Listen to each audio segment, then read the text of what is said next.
Welcome to Aarti group tuition. और आज का हमारा टॉपिक है भार और द्रव्यमान। तो देखते हैं भार और द्रव्यमान क्या होता है। सबसे पहले द्रव्यमान देखते हैं, जिसको इंग्लिश में क्या बोलते हैं, मास। किसी वस्तु में उपस्थित पदार्थ की मात्रा को द्रव्यमान कहते हैं। कि कोई भी वस्तु हो गई, उसके अंदर जितनी पदार्थ की मात्रा उसमें उपस्थित है वो उसका क्या हो जाएगा, द्रव्यमान हो जाएगा। जैसे ये मार्कर है, इस मार्कर के अंदर जितना पदार्थ उपस्थित है, जितने पदार्थ से ये मिलकर बना हुआ है, जितना पदार्थ इसके अंदर उपस्थित है वो इसका क्या हो गया, द्रव्यमान हो गया, इसका मास हो गया। द्रव्यमान को m द्वारा व्यक्त करते हैं और द्रव्यमान को किससे लिखते हैं, m से लिखते हैं। ध्यान रखना, द्रव्यमान को किससे लिखते हैं, m से लिखते हैं। द्रव्यमान एक अदिश राशि है। द्रव्यमान कैसी राशि है, अदिश राशि होती है, क्योंकि द्रव्यमान की कोई दिशा नहीं होती है। तो द्रव्यमान कैसी राशि हो गई, अदिश राशि। द्रव्यमान स्थान के साथ बदलता नहीं है। और द्रव्यमान क्या है, स्थान के साथ में बदलता नहीं है, अर्थात वस्तु का द्रव्यमान स्थान बदलने के साथ नहीं बदलता है। जैसे मैंने आपको बताया, ये मार्कर है, इसमें उपस्थित पदार्थ की मात्रा क्या कहलाएगी, इसका द्रव्यमान कहलाएगी। और यहां बताया है कि द्रव्यमान स्थान के साथ बदलता नहीं है। अब मैं चाहे इसे कहीं पर भी लेके चला जाऊं, चाहे चांद के ऊपर चला जाऊं, चाहे पृथ्वी के किसी भी कोने में चला जाऊं, इसके अंदर जो पदार्थ की मात्रा उपस्थित है वही रहेगी, बदलेगी नहीं। तो द्रव्यमान क्या होता है, स्थान के साथ में बदलता नहीं है, चाहे किसी भी स्थान पे चले जाओ। अर्थात सभी जगहों पर वस्तु का द्रव्यमान समान या बराबर होता है। तो सभी जगह पर द्रव्यमान क्या होता है, समान होता है। द्रव्यमान कभी स्थान के साथ में बदलता नहीं है। एसआई प्रणाली या फिर पद्धति बोल सकते हैं। एसआई का मतलब होता है सिस्टम इंटरनेशनल पद्धति। तो एसआई प्रणाली या फिर पद्धति में द्रव्यमान की इकाई को हम मात्रक भी बोल सकते हैं। तो एसआई प्रणाली में द्रव्यमान की इकाई क्या होती है, किलोग्राम। क्या होती है, किलोग्राम। द्रव्यमान की इकाई होती है किलोग्राम। किलोग्राम को किससे लिखते हैं, केजी से लिखते हैं। आगे देखो, अब देखते हैं भार, वेट। किसी वस्तु पर पृथ्वी द्वारा लगाए गए गुरुत्वाकर्षण बल के मान को भार कहते हैं। यहां पर अब हम पढ़ रहे हैं भार, वेट, वजन किसे कहते हैं। तो किसी वस्तु के ऊपर, जैसे मैं हो गया, मेरे ऊपर पृथ्वी जितना गुरुत्वाकर्षण बल लगा रही है वो बल का मान क्या कहलाएगा, मेरा भार कहलाएगा। कि मतलब पृथ्वी जितना मेरे ऊपर गुरुत्वाकर्षण बल लगाएगी वो मेरा भार हो जाएगा, वो मेरा वजन हो जाएगा। एसआई प्रणाली में भार की इकाई न्यूटन होती है। और एसआई प्रणाली के अंदर भार की इकाई क्या होती है, न्यूटन होती है। देखो कैसे, जैसे बल की इकाई क्या होती है, न्यूटन होती है। तो यहां पर भी भार किसे कहते हैं, किसी वस्तु के ऊपर पृथ्वी क्या लगा रही है, गुरुत्वाकर्षण बल लगा रही है। बल लगा रही है तभी तो क्या पता चलेगा, भार पता चलेगा। तो बल की इकाई न्यूटन होती है, उसी प्रकार भार की इकाई भी क्या हो जाएगी, न्यूटन हो जाएगी। क्योंकि भार किससे पता चलता है, गुरुत्वाकर्षण बल से पता चलता है। तो इस प्रकार से भार की इकाई भी क्या होगी, न्यूटन होगी। भार एक सदिश राशि होती है। जिस प्रकार से बल की दिशा होती है उसी प्रकार से भार भी क्या होगी, सदिश राशि होगी। क्योंकि भार की भी क्या होती है, दिशा होती है। बल की दिशा होती है तो भार की भी क्या होगी, दिशा होगी। इस कारण से ये कैसी राशि है, सदिश राशि है। इसके बाद में देखते हैं भार स्थान के साथ बदलता है। अब यहां पर देखा था हमने, द्रव्यमान स्थान के साथ में नहीं बदलता है। द्रव्यमान सभी जगह पे क्या होता है, समान होता है। लेकिन यहां पर दोस्तों ध्यान रखना, जो भार है, वजन है, वो स्थान के साथ में बदलता है। अर्थात वस्तु का भार स्थान बदलने के साथ साथ बदलता है। जैसे जैसे हम स्थान बदलेंगे, जगह बदलेंगे, तो वजन भी क्या होता जाएगा, बदलता जाएगा। क्योंकि अलग अलग जगहों पर गुरुत्वीय बल का मान अलग अलग होता है। क्योंकि अलग अलग जगह पर गुरुत्वीय बल का मान कैसा होता है, अलग अलग होता है। इस कारण से भार भी जगह के साथ में क्या होते जाता है, बदलता जाता है। तो ये द्रव्यमान और भार आप समझ गए होंगे। अगर आपको बोर्ड एग्जाम में द्रव्यमान और भार दोनों में अंतर पूछता है तो आप इसका आंसर कैसे दोगे, कॉलम बनाकर। एक तरफ में द्रव्यमान ले लेंगे और एक तरफ में भार ले लेंगे और पॉइंट वाइज इनका आंसर देना है, ताकि आपको अच्छे मार्क्स कवर हो। चलिए अब हम एक एग्जाम्पल्स देख लेते हैं। क्या है, देखिए, यदि किसी व्यक्ति का पृथ्वी पर भार 750 न्यूटन है, कोई व्यक्ति है, उसका पृथ्वी के ऊपर वजन कितना है, 750 न्यूटन, तो चंद्रमा पर उसका भार कितना होगा। इसने पूछा है कि कोई व्यक्ति है, उसका वजन पृथ्वी के ऊपर तो 750 न्यूटन है, तो बताओ चांद पर कितना होगा उसका। आगे देखो, इसने एक शर्त भी दी है। शर्त क्या है, चंद्रमा का द्रव्यमान पृथ्वी के द्रव्यमान का 1/81 गुना है। जो चंद्रमा का द्रव्यमान है वो पृथ्वी के द्रव्यमान से कितना गुना है, 1/81 गुना है। पृथ्वी के द्रव्यमान का 1/81 गुना है द्रव्यमान चंद्रमा का। और चंद्रमा की त्रिज्या कितनी है? पृथ्वी की त्रिज्या की 1/3.7 गुना है। तो चलिए देखते हैं। सबसे पहले मैंने आपको क्या बताया था, कोई भी न्यूमेरिकल आप जब आप सोल्व करते हैं तो सबसे पहले उसमें दिया गया है वो आप लिख लीजिए। तो यहां पर लिख लीजिए प्रश्नानुसार दिया गया है। प्रश्नानुसार क्या दिया गया है? व्यक्ति का पृथ्वी पर भार, लिख लीजिए व्यक्ति का पृथ्वी पर भार। तो व्यक्ति का पृथ्वी पर भार कितना है? कितना है? 750 न्यूटन ये भार है। तो चंद्रमा पर भार उसका ज्ञात करना है।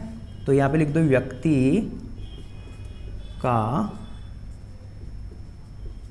चंद्रमा पर भार, ये हमें क्या करना है? ज्ञात करना है। तो क्वेश्चन मार्क लगा दीजिए। ठीक है, यहां इसने शर्त दी है चंद्रमा का द्रव्यमान जो है पृथ्वी के द्रव्यमान का 1/81 गुना है, और उसकी जो त्रिज्या है वो पृथ्वी की त्रिज्या की 1/3.7 गुना है। तो चलिए अब हम करते हैं इसको सोल्व। तो यहां लिख लीजिए पहली शर्त के अनुसार, पहली शर्त के अनुसार। तो पहली शर्त क्या है? चंद्रमा का द्रव्यमान पृथ्वी के द्रव्यमान का 1/81 गुना है। तो यहां लिख लीजिए, एक तरफ तो क्या लिख लीजिए? चंद्रमा का द्रव्यमान, एक तरफ पृथ्वी का द्रव्यमान। तो लिख लीजिए पृथ्वी का द्रव्यमान। पृथ्वी का द्रव्यमान, द्रव्यमान को किससे लिखते हैं? m से। तो मैं यहां लिख देता हूं m से। तो मेरे को समझने के लिए यहां इसके नीचे मैं E लिख देता हूं। E मतलब अर्थ, अर्थ मतलब पृथ्वी। तो किसका द्रव्यमान? पृथ्वी का द्रव्यमान। पृथ्वी के द्रव्यमान को मैंने me से लिखा है। ठीक है, ताकि मुझे समझ में आ जाए किसका द्रव्यमान है। आगे लगाते हैं चंद्रमा का द्रव्यमान। चंद्रमा का द्रव्यमान, द्रव्यमान को लिखते हैं m से, और चंद्रमा है इसलिए मैं यहाँ पे लिख देता हूँ m, छोटा सा m नीचे लिख देता हूँ। ठीक है, ताकि हमें समझ में आ जाए कि ये चंद्रमा का द्रव्यमान है। ठीक है, अब शर्त क्या बोलती है? पहली शर्त के अनुसार लिखा है हमने। तो पहली शर्त क्या बोलती है? चंद्रमा का जो द्रव्यमान है पृथ्वी के द्रव्यमान का 1/81 गुना है। इसलिए हम क्या करेंगे, जो पृथ्वी का द्रव्यमान है उसको हम गुणा कर देंगे 1/81 से। ठीक है, तो यहां देखो क्या है? 1/81, शॉर्टकट में लिख लेते हैं 1/81, और पृथ्वी का द्रव्यमान क्या है? me। तो यहां लिख देता हूं मैं me इज इक्वल्स टू, चंद्रमा का द्रव्यमान कितना है? m। ठीक है, अब मैं क्या करता हूं, ये जो me है me के नीचे क्या आ जाएगा? mm आ जाएगा। ठीक है, तो me के नीचे क्या आ जाएगा? mm। ठीक है, और बटे में क्या है? 81 है ना, बटे में है, तो बटे में है तो बराबर में कहां चला जाएगा? गुणे में चला जाएगा। तो बराबर 81 इधर आ जाएगा। समझ में आ गया? मैंने me है, me के नीचे में mm को लेकर आ गया, और ये जो 81 बटे में है ये बटे वाला नंबर बराबर में गुणे में चला गया। तो अपने पास क्या आ गया? ये आ गया। ठीक है, इसी प्रकार दूसरी शर्त,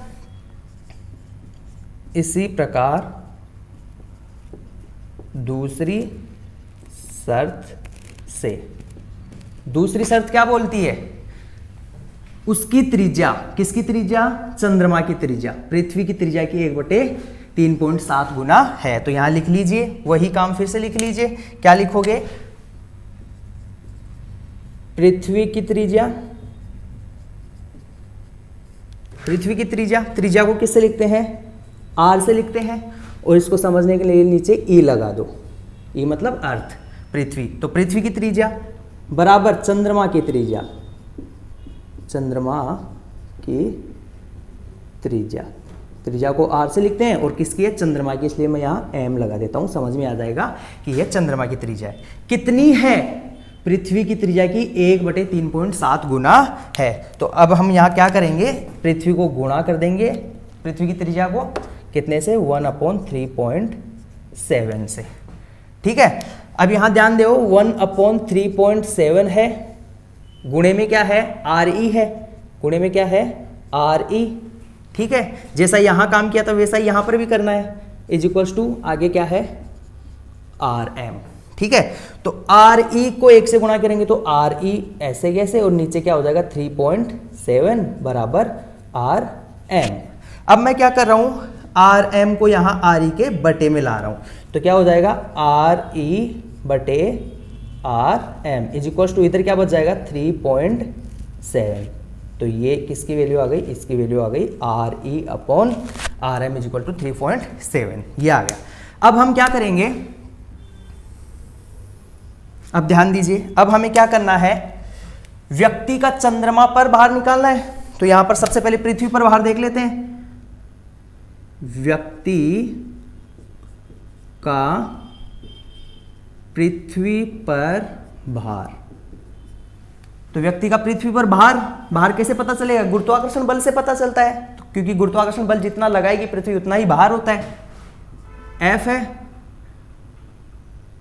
भार बराबर F, और F क्या होता है गुरुत्वाकर्षण बल, न्यूटन का वैश्विक गुरुत्वाकर्षण नियम, G M E लगा रहा हूं यहां क्योंकि पृथ्वी की बात कर रहे हैं, E और एक स्मॉल m लिखता हूं क्योंकि एक पिंड कौन हो गया, व्यक्ति हो गया, और एक पिंड कौन हो गई, पृथ्वी हो गई, ठीक है, अपॉन आर स्क्वायर, यहां पे आर ई लिखूंगा क्योंकि पृथ्वी की त्रिज्या की बात कर रहे हैं, ठीक है। तो यहां ध्यान दो, F मतलब बल, क्या भार, तो भार कितना है 750 न्यूटन, तो F की जगह क्या लिख दो 750 न्यूटन इज इक्वल टू आगे क्या है G M E M M upon R E का स्क्वायर, ठीक है, ये आ गया अपने पास। यहां पर अब हम क्या करेंगे, m के इंटू में क्या है, एम ई है और g है, तो इंटू में है ये कहाँ आ जाएंगे, बटे में आ जाएंगे नीचे, 750 है इनके नीचे, ठीक है, और बटे में जो नंबर है वो बराबर के साइड में ऊपर गुणा में जा सकती है, ये आपको पता होगा। तो यहाँ पर क्या हो जाएगा 750 न्यूटन इंटू में क्या आ जाएगा आर ई का स्क्वायर, और यहाँ पर ये बटे में आ जाएंगे कौन, जी और एम ई, ये बटे में आ गए, और इधर ये बराबर का साइन, और कौन बच गया इधर, केवल स्मॉल m बचा है, कौन बचा है, केवल उधर स्मॉल m बचा है, ठीक है। तो ये हमारे पास m की वैल्यू आ गई, ठीक है। इसको हम क्या करते हैं, समीकरण नंबर 1 नाम दे देते हैं, ठीक है। इसी प्रकार व्यक्ति का चंद्रमा पर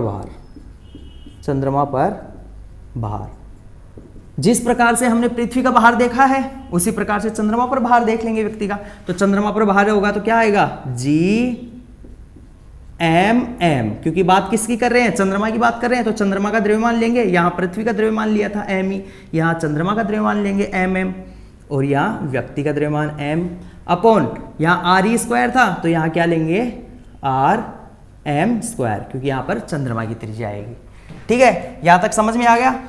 अब हम क्या करेंगे, इसको समीकरण नंबर 2 नाम दे देते हैं, इसको समीकरण नंबर 2 नाम दे देते हैं। अब यहां ध्यान दीजिए, अपने पास किसकी वैल्यू है, ये m की वैल्यू है, किसकी वैल्यू है, m की वैल्यू, तो m की वैल्यू उठाकर ये पूरी इस समीकरण नंबर 2 में रख देंगे। तो यहां लिख दीजिए समीकरण 2 में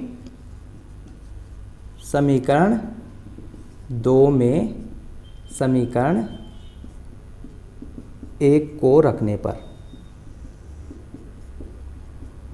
तो समीकरण 2 में क्या कर रहे हैं, समीकरण 1 को रख रहे हैं, क्योंकि यहां पर देखो समीकरण 2 में m है, m की जगह अपने पास ये वैल्यू दी हुई है, इसको रख देंगे। तो क्या आ जाएगा, ध्यान दीजिएगा, यहां m की जगह रख रहे हैं तो ये क्या आ जाएगा G M M upon R M square, ये लिख दिया। अब m की जगह रखना है, m इंटू में है ना, तो ये वैल्यू कहाँ रख देंगे, इंटू में रख देंगे, इसके कितनी है 750 इंटू आर ई का square upon G M E, ये रख दिए, ठीक है। ये हम क्या निकाल रहे हैं, व्यक्ति का चंद्रमा पर भार, क्या निकाल रहे हैं, व्यक्ति का चंद्रमा पर भार। अब क्या करना है, इस जी से इस जी को कट कर देना है, ठीक है। तो क्या बच जाएगा अपने पास बच जाएगा एम एम, और क्या बचेगा 750, इधर लिख देता हूं 750 एम एम, और क्या बचा आर ई का स्क्वायर अपॉन, और क्या बचा नीचे, आर एम स्क्वायर, और क्या बच रहा है इधर, एम ई, ये बच गया। ठीक है, अब यहां पर ध्यान दो दोस्तों, हमारे पास किसकी वैल्यू है, M E upon M M. यहां पर देखो एम ई और एम एम ये रहे, एम ई और एम एम ये रहे। यहां पर ध्यान देना ऊपर एम ई है और नीचे एम एम है, और यहां पर ध्यान देना ऊपर एम एम है और नीचे एम ई है। इसका वैल्यू यहां पर 81 है ना, और यहां पर ये उल्टा है, तो 81 को भी यहां हम क्या करेंगे, नीचे लिख देंगे। तो क्या हो जाएगा 750 अपॉन 81 को क्या कर देंगे, नीचे लिख देंगे। क्यों, क्योंकि यहां पर एम एम ऊपर है, यहां पर एम एम नीचे है, एम ई ऊपर है और एम ई नीचे है। इसकी वैल्यू 81 थी, तो यहां पर वैल्यू उल्टा कर देंगे हम। ठीक है, अब आगे देखो और क्या है, यहां पर कितना है, यहां पर है आर ई का स्क्वायर और अपॉन आर एम का स्क्वायर, और ये देखो अपने पास ये रही आर ई और आर एम। ठीक है, ये वैल्यू यहां रही, तो इसकी वैल्यू हम क्या कर देंगे, यहां पर पुटअप कर देंगे। ठीक है, तो ये वैल्यू यहां पर पुटअप कर दो, कितनी है 3.7, 3 इंटू 3.7 वैल्यू पुटअप कर दी। अब यहां पर ध्यान दो, इसको स्क्वायर लगा है, क्या लगा है, स्क्वायर लगा है, यहां पर स्क्वायर नहीं लगा है, तो यहां पर 3.7 का क्या लगा देंगे, स्क्वायर लगा देंगे। ठीक है, यहां तक समझ में आया। अब हम क्या करेंगे, इसको सोल्व कर लेंगे।